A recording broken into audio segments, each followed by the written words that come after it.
The architect's invisible tower. In a bustling city lay a dusty, empty lot. Every morning, the architect Arov would stop beside it. To everyone else, it was just abandoned ground-cracked pavement, weeds, and forgotten rubbish. But to Arov, it was the site of his greatest dream, a breathtaking tower of glass and steel. Arov had no investors, no team, and no land. Yet, he would spend hours every evening closing his eyes, imagining the building complete. He didn't just see the final structure. He felt the cool glass of the lobby, heard the whir of the high-speed elevators, and saw the city lights glittering from the top-floor observatory. He imagined the joy of the people working inside it, and the pride in his own heart. His imagination was his secret workshop, and the blueprints were etched onto his mind. He approached countless banks and powerful people, presenting his detailed plans. "It's impossible," they'd say. "Too tall, too expensive. Where are the drawings?" Arov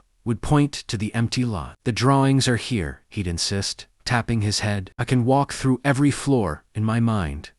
They all turned him away, calling him a dreamer with his head in the clouds. His imagination, however, was not just a daydream. It was a relentless mental practice. Because he had so vividly lived inside the completed tower, he knew every structural weakness, every possible angle, and every innovative solution before anyone even asked the question. Finally, an old, eccentric builder, impressed not by the drawings, but by the conviction in Arov's eyes, decided to take a chance. "You don't just want this building, Arov," the builder said.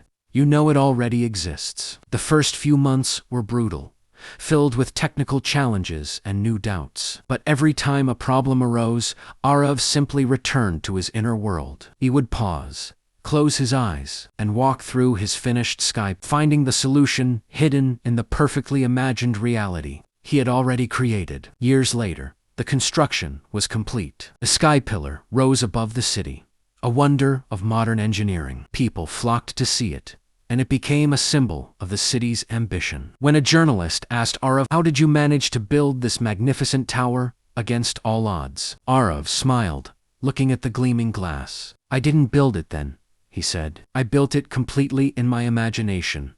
First, everything you see outside is just a copy of the perfect vision I carried inside."